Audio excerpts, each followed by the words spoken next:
Pues hablando de, Ay, ay, ay. de genios, bueno, de genios y de Mm. gente un poco inclinación fascista. Buah. Eh, No has traigo... elegido a Le Corbusier, ¿no? No, Vale. no, ya hablé de él, creo que no vamos a volver a hablar de él de momento. Yo voy a hablar de la relación relativamente breve que tuvo Salvador Dalí con el surrealismo. Vale. Al menos con el grupo el grupo surrealista. Vale. ¿Vale? Porque con el surrealismo, pues bueno, creo que su vida es un poco surrealista en Mm. general, entonces tuvo una relación bastante directa. Entonces, si te parece, voy a lanzar la introducción. Imagina ser el surrealismo y que te expulsen del grupo. Esto le pasó a Salvador Dalí, acusado de glorificar el fascismo y ser un vendido. Hoy voy a contar cómo pasó de ser amigo de Bretón a ser marginado, pasando por juicios, tribunales, cuadros censurados y cartas varias. Una historia irracionalmente racional. Y surrealista. Y surrealista. Iba a meter este término, pero digo, bueno, como va a salir bastantes veces, pues bueno, Mm. irracionalmente racional. Vale. Em, sí, pues es que, en fin.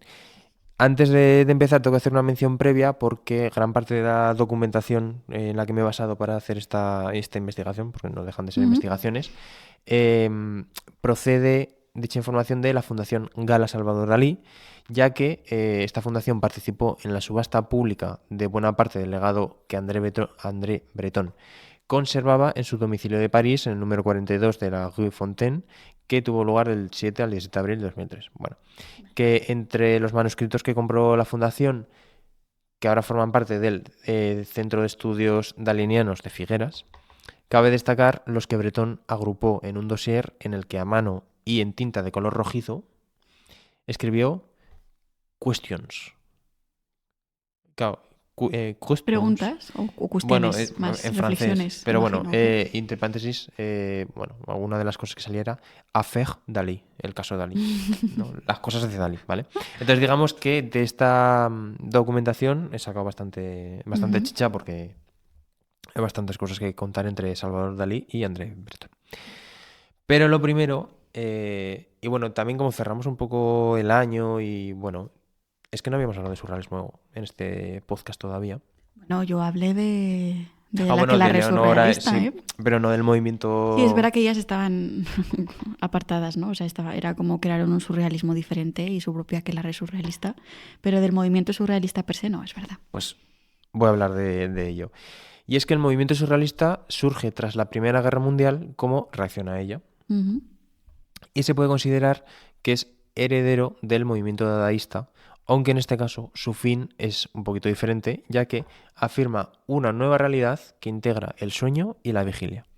O sea, no es tanto lo aleatorio, que era un poco más lo dada, sino que en este caso es el Subconsciente. Mm. subconsciente, el sueño y todo esto, y los sueños que se tienen y demás, tiene Ujú. más importancia. En este caso, hay que destacar su manifiesto fundacional de 1924, al que no llegamos a hacerle un episodio especial, que nos quedamos con las ganas. Sí, además lo teníamos preparado, Mm. pero no sé, como que nos generó tantas ganas de hacerlo que al final no Bueno, salió. pues sirva este homenaje un poco Muy bien. tardío. Dicho manifiesto pues era Manifiesto del Surrealismo, que dejo por aquí una imagen, publicado por André Breton, que lo dejó por aquí también en 1924, y que define el surrealismo como un automatismo psíquico puro, Ujú. destinado a expresar el funcionamiento real del pensamiento sin el control de la razón. Es decir, dejar aflorar lo inconsciente, es decir, los sueños, los lapsus que suceden, para revelar una superrealidad o surrealidad. Y de esa surrealidad pues surge el surrealismo. Ujú. Por tanto, no es solamente un estilo pictórico, que es verdad que a veces se confunde, sino que se concibe como todo un método para subvertir la lógica cotidiana y liberarse de la censura interna. Es decir, dejarte un poco llevar, pues lo que Fluir. fluir, efectivamente. Así que la imaginación no sea reprimida por moral o estética. ¿Vale? O sea, que lo que surja, que surja. Bueno, ¿cómo se traduce todo esto en la práctica? Por una parte, el automatismo, que se entendía como aquella idea en la que se registraba el flujo de pensamiento sin censura, sin corrección consciente, y para estas cosas, pues, ¿qué hacían? La escritura automática. el dibujo automático, asociaciones libres, pues bueno, un poco lo automático que venía a la mente. Luego también otras técnicas múltiples, y es que experimentaban con métodos que desafiaban un poco lo que era la intención racional del creador. ¿Para qué? Para provocar sorpresa y lo inesperado, como pues a través del collage, del frottage, de la decalcomanía, imágenes encontradas o la yuxtaposición de elementos dispares. ¿Vale? O sea que bueno, era un poco pues eso, dejar fluir un poco todo. Y luego está el método paranoico crítico, que es una técnica inventada por Dalí, basada en inducir estados paranoicos simulados para encontrar múltiples significaciones y dobles imágenes. Que esto discrepaba un poquito con el automatismo pasivo. Es decir, el automatismo, pues lo que surgía de forma natural, Dalí lo que quería era como provocarlo un poco. Entonces, claro, ahí ya empezó a haber un poco de fricción porque Dalí era más activo y el manifiesto, el, el movimiento surrealista, me está quedando una locución un poco surrealista, pero bueno, se entiende. Eso, que la mentalidad surrealista era un poquito más pues pasivo, ¿no? Pues lo que surgía, sin Claro, que es un provocar. poco la idea, ¿no? Efectivamente. Entonces, bueno, digamos que aquí ya empezaba un poco la discrepancia. Para coordinar este movimiento, que no era exactamente como un club, sino que era, pues bueno, un grupo, ¿no? Pero no había membresías ni cosas de estas, había pues una cohesión que es de la cual se encargaba Breton. Breton era el teórico y el organizador que dirigía pues tanto las publicaciones como las revistas, los manifiestos, los catálogos. Pues bueno, Breton era un poco la mente detrás de todo esto. ¿Qué pasa? Que algunos lo calificaban que era un poco autoritario, ya que tendía a definir la ortodoxia del movimiento a través de mantener una uniformidad doctrinal, ¿no? Pues era el que lo tenía todo en la cabeza y era como, bueno, pues por aquí no te salgas, pues bueno. Quería guiar un poco todo lo demás. Así que este grupo pues, no funcionaba solo en cafés, sino que también tenía herramientas de difusión como publicaciones, exposiciones y redes internacionales que les ayudaban a ganar pues, visibilidad y también capacidad de sanción simbólica sobre sus miembros. Es decir, si montaban una exposición y tú te salías un poco, pues no te metían en la expo. Vale. Bueno, dentro de todas estas acciones públicas, ¿qué destacaban? Por una parte, las provocaciones. ¿Cómo provocaban? Con acciones públicas destinadas a escandalizar, lecturas, happenings, intervenciones en teatros o manifestaciones callejeras. Y también, algo bastante más formal, que eran las exposiciones internacionales, que sí es verdad que eran bastante críticos con las instituciones. A pesar de ello, organizaron muestras muy relevantes como la Exposición Internacional en la Galería de Bellas Artes de París en 1938, que dejo por aquí algunas fotos, y la Muestra Internacional en Londres en 1936. Es decir, que a pesar de que no confiaban en las instituciones, luego montaban cada una interesante. Y bueno, pues este montar en grandes salas, pues que les llevaba pues tener más visibilidad en este caso. Hasta aquí un poco de momento la parte del movimiento surrealista, ¿vale? Más a nivel de idea y de cómo aplicaban. ¿Qué pasa? Que en los años 30 se había politizado mucho este movimiento. Tal es así que se puede ver con el segundo manifiesto surrealista, que también dejo una imagen por aquí, que lo radicalizaba en torno hacia la revolución proletaria y el mantenimiento de una coherencia moral estricta. Es decir, ya no era ese primer manifiesto que era un poco, bueno, ensoñaciones y tal, sino que ya había estaba bastante politizado. El contexto había cambiado. Claro. ¿No? Podías posicionarte o no. Claro, o sea, además este movimiento se basa desde la Primera Guerra Mundial, o sea, después de la Primera Guerra Mundial y antes de la Segunda, entonces como que estaba ahí un poco, pues también entiendo esa radicalización, más o menos. Bueno, en síntesis, que desde finales de los años 20, pues buena parte del círculo surrealista, con Breton a la cabeza, se siente bastante atraído por el comunismo como lucha contra el fascismo. ¿Vale? Digamos que si hay que elegir entre los dos bandos, pues se inclinan por el comunismo, no como Le Corbusier. Entonces toda esta revolución estética pues también debía acompañar una transformación social, que no solamente era cambiar pues, las obras o un poco la mentalidad, sino también algo político, ¿no? Una transformación social. Lo que introdujo una expectativa sobre la conducta pública y política de los miembros. Es decir, si ya el movimiento tiene unas bases políticas y una ideología bastante clara, pues los miembros tienen que responder a esa ideología, ¿no? Bueno, y si no estar, ¿no? En el grupo. Claro, entonces aquí ya empiezan las fricciones ya del todo. Bueno, esto también se agudiza también por la tensión entre arte como acción pública y arte como producto. ¿Vale? Claro, estamos hablando de que estaban produciendo arte y entonces estaba el, vale, pero este arte es algo político o un producto que voy a vender. ¿Vale? Entonces empieza también a surgir eso. Porque claro, empiezan a aceptar encargos comerciales, hay exposiciones en instituciones o salones oficiales. Entonces todo esto comienza a considerarse como traición al ideal del movimiento. Y la politización pues, sigue una coherencia ante la que Bretón pues, se vuelve bastante menos tolerante con algunas actitudes que son un poco ambiguas o apolíticas, ¿no? Porque él se había posicionado. Entonces, como todo esto se puede interpretar como complicidad con el fascismo europeo, pues se vuelve bastante crítico, ¿no? Entonces, todo este caldo de cultivo en cuanto a las diferencias, ¿en qué culminó? Pues a nivel estético, que los procedimientos automáticos o figuración y técnica, o sea, a ver, a nivel estético, voy a repetir otra vez, qué surrealista estoy, ¿eh? A nivel estético, hay una discrepancia entre los procedimientos automáticos o los figurativos y las técnicas clásicas, que sobre todo era Dalí. Entonces, bueno, también implicaban estas diferencias, pues diferentes concepciones del artista, ¿no? Pues, el artista automático o el artista que pensaba bastante sus obras, ¿no?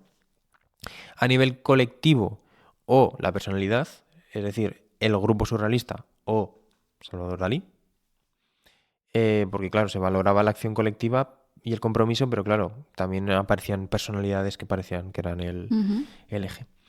Y bueno, y empiezan las expulsiones. Y Bretón como guardián, pues empieza a aportar sanciones internas, marginaciones, expulsiones, pues a quienes no se alinean con esta idea.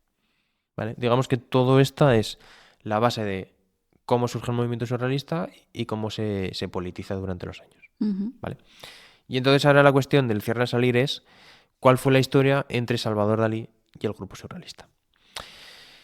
Vale, aquí hay que destacar primero que su incorporación a este grupo se produce en 1929, cuando, durante su segunda estancia en París, conoce a Bretón, dejo por aquí una fotillo, gracias a la intervención de Joan Miró. ¿Vale? Conoce ahí a Bretón y entra en el grupo.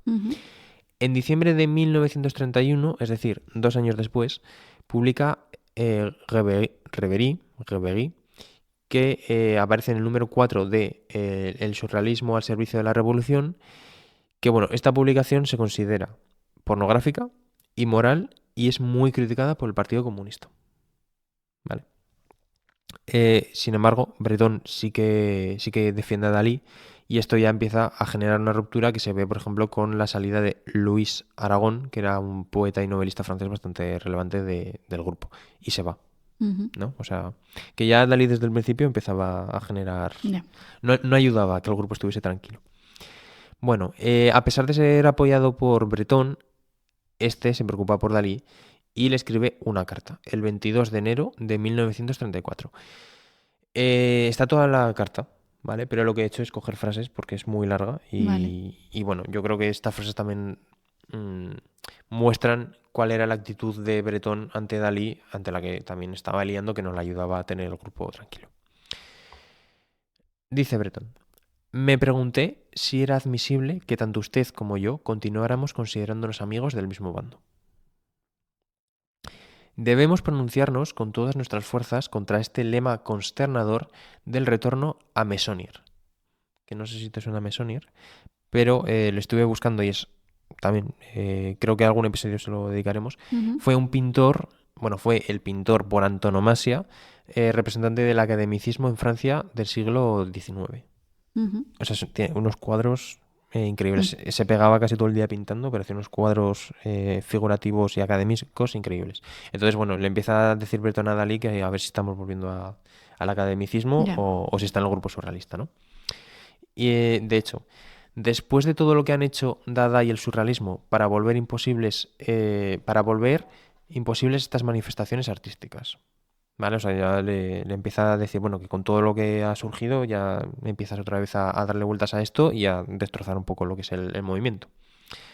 Es, en efecto, académico, sistemático y ultraconsciente. Otras veces ha tenido usted la mano más ligera. ¿Vale? llegando incluso a loar al gobierno nazi en sus peores exacciones. O sea, todo esto son un poco críticas que voy extrapolando de la carta. Todo esto en la misma carta, ¿no? Todo esto en la misma carta, que son 3 hojas de carta. O sea que... Sí, claro, porque en esa época cuando hacían cartas no es como un WhatsApp ahora que envías. Se pegaban su rato y eran bastante densas. Otra frase afirmaba que una catástrofe ferroviaria le causaría mayor satisfacción si afectaba especialmente a los pasajeros de tercera clase. O sea, la acusa Breton a Dalí que decía que si hay un accidente Ujú. y le pasan los de tercera clase que le molestaría menos. O sea, es que hay aquí como muchas connotaciones. Y luego ya para ir cerrando, he creído durante mucho tiempo que reservaba para nosotros sus ideas más delirantes, pero ya no puedo seguir creyéndolo. Es mi extremo deseo poder expresarme aún en su favor, pero necesito una respuesta clara. Y de lo último que le pregunta es, ¿firmaría usted un texto que disipara la emoción causada por sus declaraciones sobre el fascismo alemán?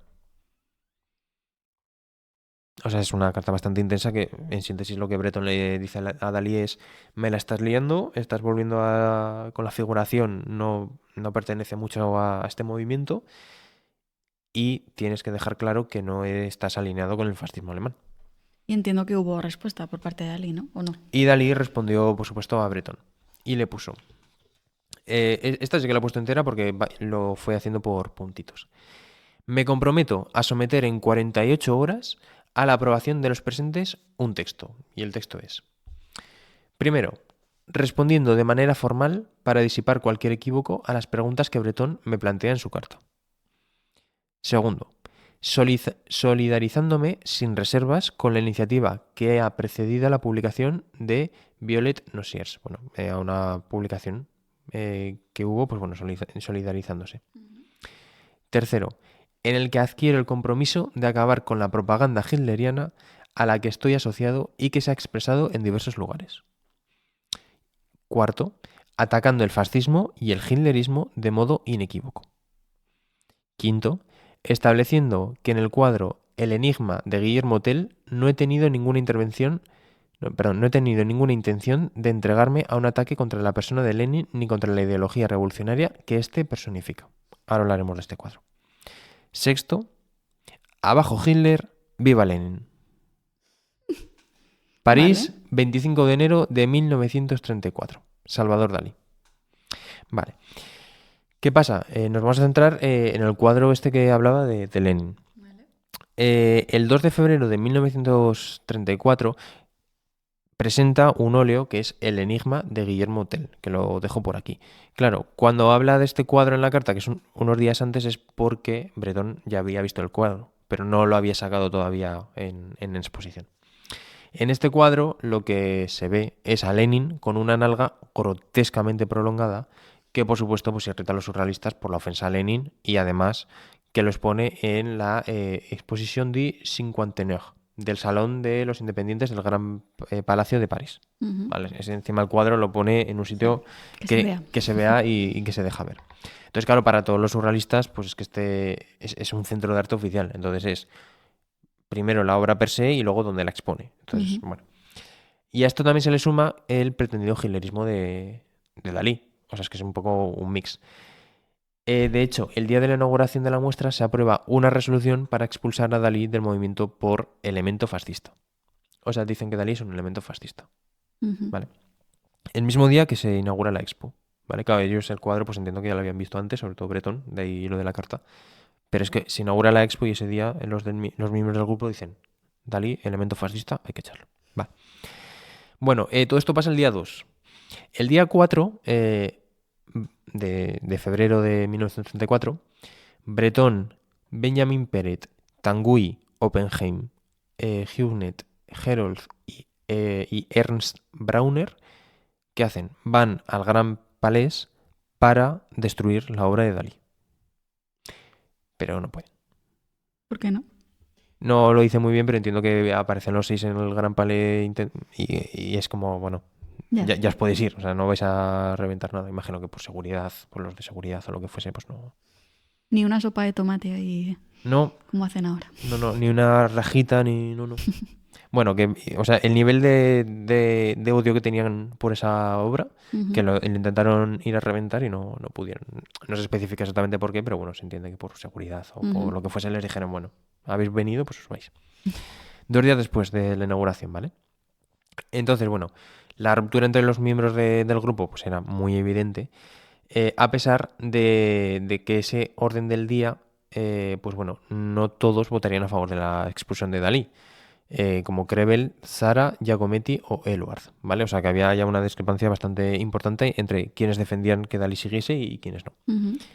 El 5 de febrero, si te das cuenta, estamos hablando de que la primera carta es del 22 de enero de 1934, la respuesta 25 de enero, 2 de febrero se inaugura la expo, el 4 van a intentar reventar el cuadro, el 5 se produce una reunión en la casa de Breton, que dejo una imagen por aquí, en el número 42 de la Rue Fontaine. Una casa. Yo cuando vi las fotos me encantó la casa. Mediante carta firmada por Brauner, Breton, Max Ernst, Herold, Huguenet, Meret, Oppenheim, Peret y Tanguy. Bueno, todos estos se reúnen y Dalí no es expulsado del grupo el 5 de febrero. Por votación. Por votación. Y entonces hacen como un comunicado que es: los surrealistas, considerando que Dalí ha perdido gravemente de vista el hecho de que el surrealismo no es solo un movimiento de conocimiento desinteresado, sino también un grupo que ha tomado posición en favor de la revolución comunista, le pedimos que de ahora en adelante lo tenga en cuenta de la manera menos equívoca en todas las manifestaciones públicas de su actividad. O sea que no lo echan y simplemente es como, bueno, oye, que no nos vuelvas a hacer el lío y posiciónate de una vez y sé consciente de que estás en un grupo que está politizado, si no, pues vete. Pero no lo echan. Que es verdad que lo escribía en la carta, ¿no? Pero claro, una cosa es lo que escribes y luego otra lo que haces. Eso es. Entonces digamos que todo ese follón se traduce en que tienen la reunión y a Dalí no lo echan, pero sí que le dicen que, bueno, que espabile, que está en un grupo político y que tiene que saber dónde está. Entonces, bueno, Dalí y Breton pues siguen con su relación de amistad, pero se va tensando cada vez más, ¿vale? Primero, por una exposición en la que participa Dalí en el Museo Jeu de Paume de París en 1937. Segundo, por el escepticismo de Dalí con la Federación Internacional del Arte Revolucionario Independiente, FIAR, de la que Breton era secretario general. Es decir, Breton era el secretario de esta federación y Dalí pues como que se le debe descojonar un poquito, ¿no? Entonces como que ya Breton se empieza a picar un poco de, oye, respeta también un poco lo que hago, pues bueno, que se van tensionando cada vez más. Hasta que llegamos a 1939, en el que ya las relaciones entre ambos, o sea, la relación ya desaparece, ¿vale? Se peta. Y es que Breton publica las tendencias más recientes de la pintura surrealista, que también dejo por aquí la imagen, en la cual, en esta publicación, la idea principal era celebrar que una nueva generación de artistas estaban renovando la vitalidad del movimiento. Artistas como Óscar Domínguez, Wolf van Palen, Yves Tanguy o Roberto Mata, ¿vale? Más centrados en la abstracción biomórfica, el automatismo y las técnicas experimentales. Y a Dalí se le nombra como figura cuyo estilo empieza a percibirse como superado frente a las tendencias más recientes. O sea, aquí ya Breton está en el análisis de Dalí y dice, bueno, que lo de Dalí ya está superado. Ese tipo de pintura en el movimiento, pues que ya hay gente, no sé si más joven, pero bueno, que está haciendo pintura más adecuada a los nuevos cánones del surrealismo. Por tanto, lo que queda con esta acción es muy desplazado del centro del movimiento. O sea, Dalí ya no está en el centro del movimiento surrealista, sino que ya es como, bueno, ha pasado por aquí y lo que hacía pues ya es más viejo, ¿no? Era otra etapa. Ante esto, pues claro, en 1939 es no sé si entrevista, pero sí que es la declaración de Dalí de yo soy el surrealismo. Sí. Porque por supuesto es este señor. Y en 1940, un año después, pues ya Breton, hasta las narices de Dalí, es cuando le da el nombre de Ávida Dollars, que es un anagrama del nombre de Salvador Dalí. Entonces, no le expulsan como tal, pero sí que lo dejan marginado como diciendo, bueno, ya hemos superado a Dalí. Pero nunca fue expulsado, que es algo que siempre se dice, ¿no? De cómo expulsaron a Dalí del movimiento surrealista. De hecho, lo has dicho en la introducción. Era un clickbait. Era un clickbait. Entonces, no lo echan como tal, sino que lo marginan. Pero también es verdad que todo lo que he dicho en la introducción de la censura, con el cuadro que lo intenta reventar, lo marginan, o sea, no lo expulsan como tal, Ujú, pero sí que le hacen todas de, bueno, sobras. ujú. Que a él tampoco, a él como, bueno, pues sí, o No, no, no, sea, luego ya le daba igual. claro. Y no has hablado de la parte ya de España y de su posicionamiento, No, no, pero no, no he querido entrar eso para otro. ahí. Sí, sí, o sea, no me he querido meter en esa parte. Aquí simplemente me he querido centrar. Había mucho más material, que estaban todas las cartas que Ujú, se enviaban y tal. interesante. Pero me he querido centrar en cómo fue la relación de Bretón y de Dalí con el Ujú. grupo surrealista y cómo eso, como es verdad que le tacharon de fascista y, y bueno, y cómo se tensó su relación con Bretón, que mayormente la tensó él. Porque Bretón estaba, que sí, politizado con sus ideas, Ujú. pero Dalí no paraba de estirar, estirar, estirar hasta que al final Bretón dijo, es que ya no Claro. puedo más. Y de hecho la primera carta es como, oye, quiero estar contigo, quiero apoyarte y tal, pero si me lo pones tan difícil es que no voy a poder. Te tiendo la mano y me coges el brazo, ¿no? Un poco. Efectivamente, sí. Así que hasta aquí, pues esta historia, que yo creo que es la más chapa que he metido, Puede ser. puede ser. Pero bueno, es un cierre al salir clarísimo. Y en cuanto a la reflexión que tenía tengo dos. La relación entre la política y arte. Ujú. Si el arte tiene que ser político o no, que en el caso del movimiento surrealista a partir de 1929, sí que lo era, evidentemente. Y luego que cuando pasan estas cosas pues de un cierre al salir o que te expulsan o tal, ¿quién sale beneficiado? Porque es lo que has dicho tú antes, que Ujú. lo expulsan, que luego no. Pero es que es como la historia que has contado tú, que cuando sales de eso es como que te va mejor que cuando estás dentro. Bueno, depende, ¿no? Habrá casos y casos, Claro, pero pero... bueno, pero en este caso es quién se benefició más, el movimiento surrealista Mm, o Dalí, porque si preguntas por la calle van a conocer mucho más a Dalí que a Bretón, siendo Bretón una figura bastante conocida, ¿eh? ya, Pero... puede ser. Entonces estas eran un poco las reflexiones que traía de la historia que tienen bastante miga. Ujú. Mm. ¿Y quieres que comentemos alguna más en profundidad? Bueno, ya has dicho lo de los beneficiarios, hemos hablado un poco de los dos casos. Y en cuanto a política y arte, pues has dicho como que si todo el arte tiene que ser político. A ver, yo entiendo que todo no, porque el arte no deja de ser también una forma de expresión. Mm. Pero claro, también hay que considerar que prácticamente todo lo que hacemos es político. Claro, yo creo que aunque no tengáis esa intención política, es político, ¿no? De algún modo. Claro, porque es una forma de estar en el Mm, mundo y de aportar una visión, mm. ¿no? O sea, que es que claro, cuando hablamos de política es como algo muy acotado, ¿no? Es como, pues un voto a tal partido, tengo estas ideas y tal. Claro, pero es que Pero es que no, política puede ser la ropa que llevas, los sitios a los que vas, dónde claro, compras, sí, claro. cómo vives al final. Entonces, si produces arte, también estás generando algo político. Mm. Y creo que más en contextos como estos, ¿no? Que has comentado, previos a la Segunda Guerra Mundial, o contextos actuales, ¿no? Que también, pues, bueno, ¿qué vamos a contar? Pues sí. Y yo creo que, para cerrar mi historia, Ujú. quiero repetir, abajo Hitler. Bueno, es que claro, viva Lenin tampoco, pero bueno, abajo Hitler. Ya está.